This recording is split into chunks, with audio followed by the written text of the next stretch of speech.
as I mentioned before, Brony Fandont isn't a one-man band. The other half of this little duo has seemingly been pushing these allegations longer than Bonk has. My name is Sophie Scruggs. That's SOPHIEASCRUGGS. If you want to look me up on Twitter, Sophie A. Scruggs. Brony Fandont is an absolute freak. Earlier on, I mentioned their schizophrenic thread from March, and good lord does this contain some weird lore about them. They keep talking about how they were getting bigger and bigger roles, how shocking it was that they had fans they'd meet at conventions. I'm gonna stop here because this is fantasy.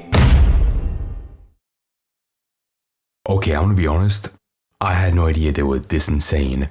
Good morning everyone! One thing that I've always been perplexed by are the people behind the Brony Fandont account, who is undoubtedly the biggest player behind the Cypress Park drama, because even though KP did make an awful video and blew it up massively, it was Brony that platformed it first and chose to start all of this. Before in the past, I thought it was mainly 3 people behind it, but no, it turns out it's just actually 2 people. One of them being an artist in the community who has been invested in this for years, and the other one being a severely mentally unstable person who is obsessed with serving online justice. Before we dive into this, please check out the original video and the channel behind it, Conceive, because I could not imagine doing all of this research. Which brings us rather nicely to Sophie Scruggs. Because, as I mentioned before, Brony Fandont isn't a one-man band.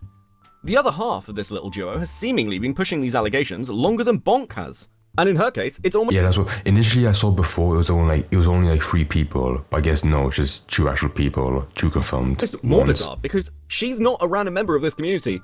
She was an official artist for the My Little Pony comics. My name is Sophie Scruggs. That's SOPHIEASCRUGGS. If you want to look me up on Twitter, Sophie A. Scruggs. I do know that she kind of spearheaded a lot of the allegations towards Gabe.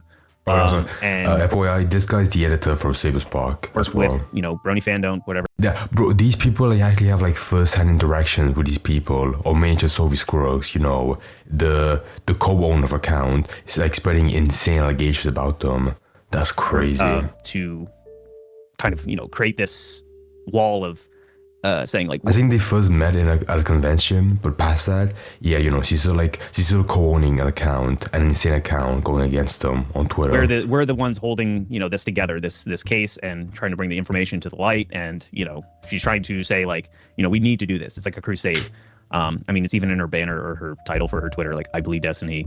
She's very much involved, even though she likes to have this idea. That as well. She actually has on her own handle, I believe Destiny, which, to my recollection, was the one allegation against Black Griffin that had no evidence, and was alleging some insane shit. Idea that she's like, I'm not involved, My opinion, me speaking on that, is I think it's pretty messed up of Sophie to let a mentally ill person take the fall for her crusade.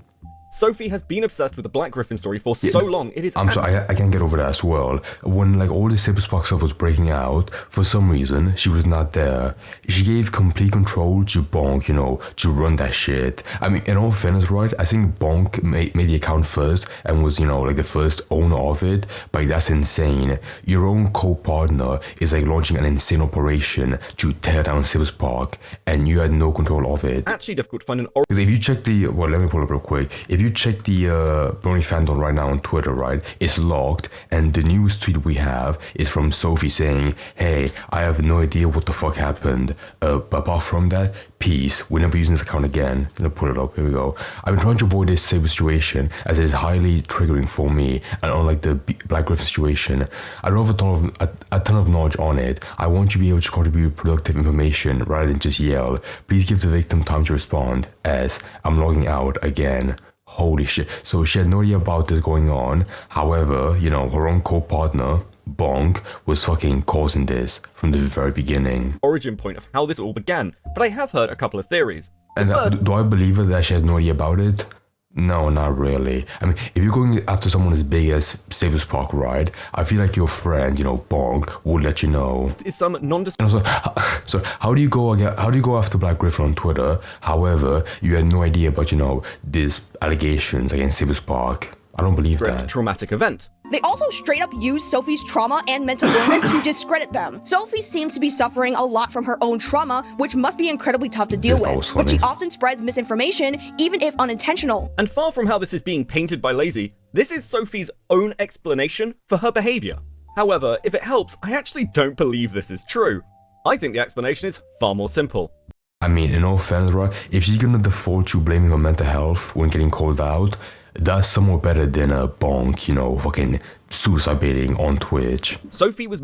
Oh, that's what I should probably mention right now. The first part of this video, the first half of this one right now, I'll cover Sophie Scruggs, and then we'll move on to Bonk. massively jealous of... And criticize Sophie Scruggs, you know, for being crazy, but Bonk, they're like way more volatile, in my opinion. Okay. No, so objectively, they're way more insane. And again, that seems to be shockingly common.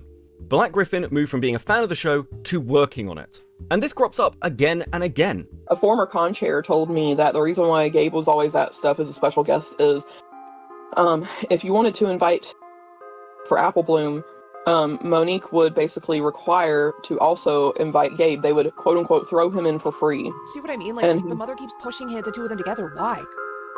Yeah, and so it basically, like, they would, in order to have her, for example, if you wanted all of the Cutie Mark Crusaders, you have to have Gabe, basically.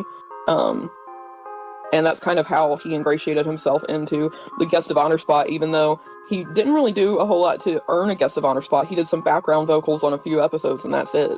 Yeah, initially before, right, you know, Beckett, the guy who made this video, was trying to prove that these people, you know, they're really biased against Gabe. Initially, I was like, I don't really believe it. But, like, they really hop on this point about how he was, you know, unfairly given this position at the convention. This minor tiny saying that still tilts them, you know, 10 years now in the future. And to clarify, too, so how it worked in the pony convention scene, I guess, if you want to call it, is there are the guests of honor who were specifically show staff. So, like, you know, voice actors, you know, directors, et cetera, et cetera. And then there'd be people like me and Sophie and people that were just active in the fandom space that were called community guests. And Gabe was usually the only exception to that for whatever reason, and that big reason. Clips like this are mind-bending.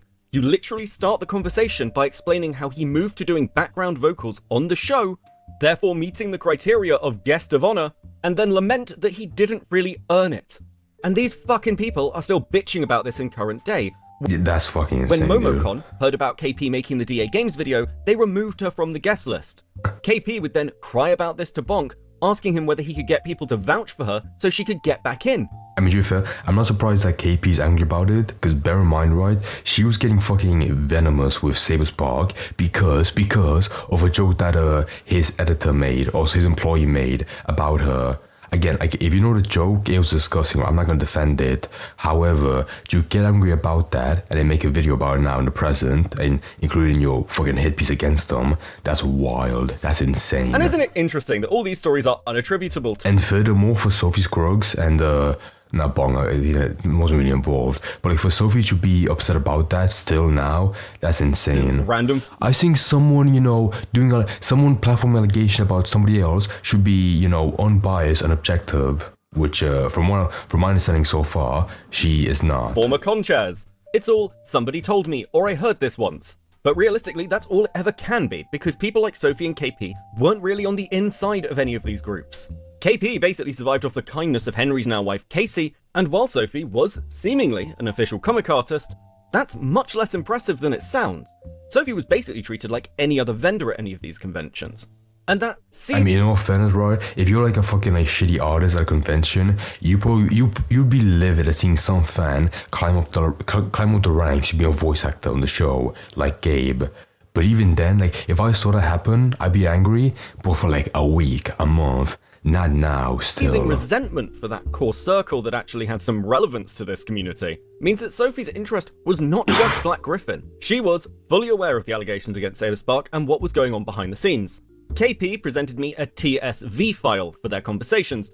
This is also the format KP used to provide me her conversations with Casey. And Casey has at least confirmed those logs are accurate. However, I note this here because whenever you're presented with something that could have been edited before it reached you, you should accept that possibility. Before we move on from Sophie, I want to just highlight one section in Lazy's video. But also claiming that they associate with people who defend drawn child sexual abuse material? Because that accusation of association is not random. Now, to be fair, I'm not gonna put this part on Sophie Scruggs, but it's more about Bonk. but who still, bear in mind, is a co-owner of this fucking insane account. But I think that wraps up, this section for Sophie's crux being bias, and now we move to the more mentally unstable character of Bonk, the more insane person. Brony Fandont is an absolute freak, and I imagine that is painfully obvious to anyone with even a passing knowledge of Oh yeah, quick zoom in, there they are. This drama, but don't worry, the well runs deep with this one. Their history in this community is pretty bizarre. They actually started off running a roleplay account of all things. Earlier on, I mentioned... Oh my god, already a great start.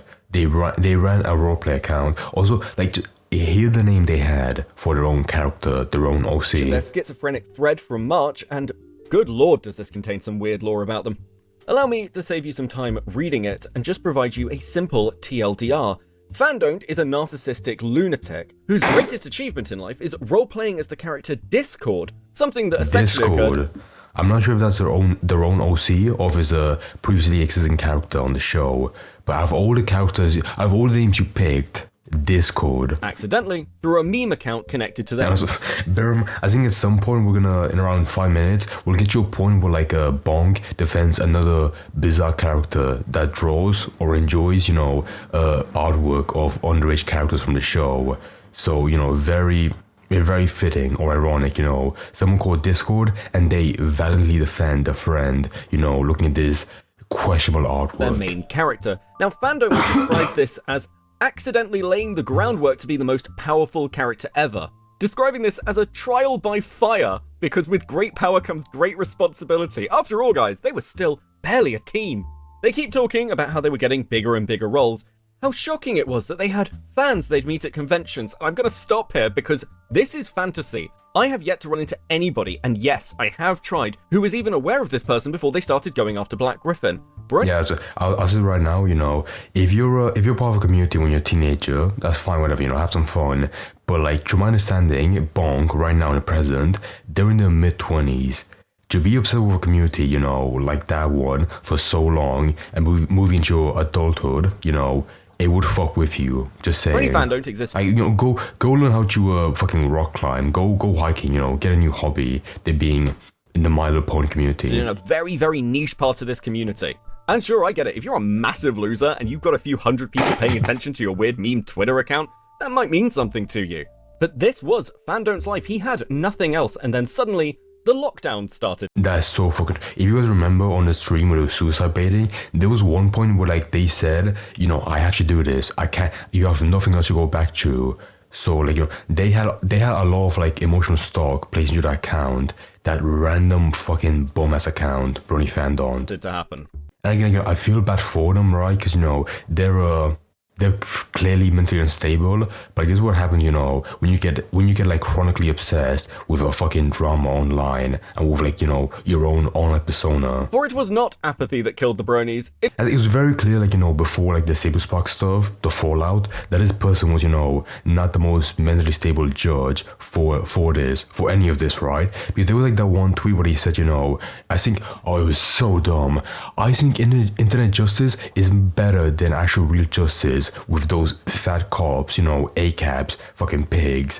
So any person that has that mentality, right, and it's sort of fucking spearhead sexual assault allegations and grooming allegations, right, they're not fit for any of this. It was a global pandemic. They can watch from afar, but they should now, be able to platform it or handle it in any shape or form. Obviously, the vast majority of the fanbase had already moved on from the show, but cons were still happening, and these seemed to be the only interactions Fandont had with people in the real world. This is obviously just a theory for me, but timeline-wise, I really do think that this is the point where Fandont went from a bit weird to completely fucking insane. I sound like I'm being mean, but this is actually the only defense for Fandont. And it also might answer the question of why he was utilized at all. Because right now we can see Sophie and Amy lying through their fucking teeth about how neither of them thought this was a good idea, and Emily was just a bit too erratic. Ladies, your names are all over. Yeah, that's what, fucking, again, for context, right? If you didn't see my last video yesterday or the day before that, Amy New was a person when they heard a story from Emily, and they were like,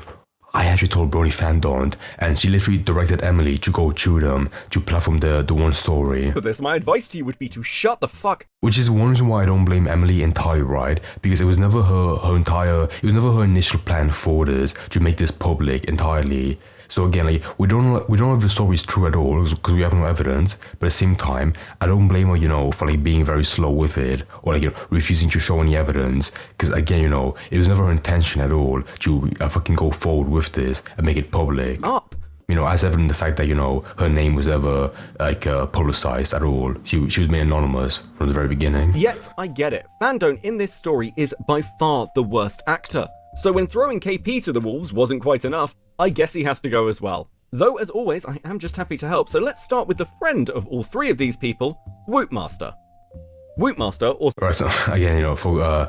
disclaimer, right? So that was the section about Brony Fandont, Sophie's Crook, and Bonk. Now, it is a bizarre fucking character. You know, if you want to click off because they're disgusting, fair enough, go right ahead. So known as Ezekiel. Like, this part's like really interesting, right? Because it shows how hypocritical Bonk is, where they will go after someone's wife, you know, call them a grooming victim. However, their own friend, you know, liking all this weird stuff publicly on Twitter, you know, that's a-okay, no qualms. Kill the zebra. Like, they see themselves, you know, as like a really clean judicial master, you know, as a judge, doing no harm. But at the same time, their own friends, they will run defense for them, for whatever reason. Is an artist with a long history of controversy. They actually have some history with Senate. And to be fair, right, you know, I don't think this person, Woodmaster, is as questionable as Black Griffin. I'm not gonna, you know, entirely debate that. However, if you're gonna brand yourself as like a really clean guy, a really clean journalist, you know, that gets the truth out there, you know, it's only does good, then it is wild and hypocritical for you to defend someone like But our focus here is... I'll shut up for a second, you know, and let Beckett describe who the fuck the Woodmaster is and what they like. Material, because Wootmaster shares similar interests to Brony Fandont. Obviously, I don't want to flashbang you with this stuff, I'm not a complete fucking amateur. Fortunately, I don't have to though, because if you want to know what sort of person Woot is, their other major controversy involves their partner, who was a pedophile, personally banned by Elon Musk. Woot's history is shockingly well known, and Fandont is constantly bringing them up, even in the DMs with KP. The reason I raise this is A, to show you what sort of person Fandont is, but secondly because it is no coincidence that Fandont is so keen to go after Saberspark, because Saber has fought with Woot publicly on Twitter. I'm honestly not sure quite how to square the circle between somebody who spends their entire life at the moment trying to out somebody as a groomer, while also simultaneously defending their friend who either was or is dating a pedophile. True. All under a backdrop of this bizarre pornography. And it is interesting, right, that Brony Fandont seems to start going after Claire, the voice actress for Sweetie Belle, the minute she gets into a relationship. It's almost as if this adult woman publicly dating somebody else ruined Fandont's fantasies. And no, I'm not sure about that. That's wild, but I'm not sure about that. I'm not going to show it to you, but Wootmaster did at one point seemingly either draw or retweet pornographic images of Sweetie Belle. Yeah, that's fucking insane. Also, bear in mind, right, I feel like Brony would also like go after Saberspark for, you know, his weird, questionable thumbnails, which, you know, they are weird, right? But like, you look very dumb, you know, going after his thumbnails. Meanwhile, your own buddy, Wootmaster, is like in his insane shit. Fandont's crusade against Gabe has been long running, but most interestingly about it is how he has treated Claire, because she went from his primary concern to his mortal enemy, even going so far as to deny any abuse she may have suffered from her father. For those... But that part's what actually, you know, they want to go after Gabe so badly that they will actually, you know, they will defend someone as crazy as Claire's own dad, which FYI, you know, quick TLDR, that he was apparently abusive to her in her younger days, like so badly, right, that when she got married to Gabe, she, you know, outright left him, you know, barely has any contact with him now. Not in the know, Claire has been very vocal about having a troubled home life, much of which seems to be dismissed by people who were a fan of her father, as he is the Canadian voice actor for Goku. When all this stuff with Fandont started, Claire just thought it was a dad because he has a history of making fake accounts to basically stalk her and her now husband. There's evidence of him admitting this to her in a recording. Now, many people haven't heard this, it's part of one of the Gabe defense documents and a little bit difficult to access. So, with permission, I'm just gonna play it for you. Yeah, this part is actually fucking true, you know, that he allegedly has a fake account. I mean, I say it's true. More likely, yeah, it did happen, where he made fake accounts to stalk his own daughter. That's fucking bizarre. Okay, so like, that's the whole history, you know, of these two bizarre characters, you know, coming together to make this insane account, Brony Fandont. Sophie Scruggs, you know, disgruntled ex-fan of the community, you know, still part of it, and then a more unhinged fan, Bonk, the fucking guy that like he put his fake judge wig, you know, to be like the justice handler for all of this, going after Gabe and Saberspark. Holy fuck. Bro, it's so funny. It's so funny how both these people are like the worst combination ever, and they somehow came together to make like this huge account that has way too much attention. And like I said before, right? I think they did decent before, with some other stuff. Like they gave way too much credit to like fake allegations, but they did, like make some very weird tweets more public. They shine light on them, the ones between Gabe and Claire, which was much younger. That part was decent, but everything else, especially now with Silver Spark, they fucked it up really badly. Holy shit. And if you check the Brony Fandont account now on Twitter, it's privated. And hopefully it stays like that for the future and forever. Because, both these people, especially, even if it's like just Sophie's crooks by herself, she would not be decent at all, doing her only job. That'd be fucking god awful. So hopefully in the future, like it never comes active again and it just stays dead forever. That would be the best outcome, in my opinion, I feel like.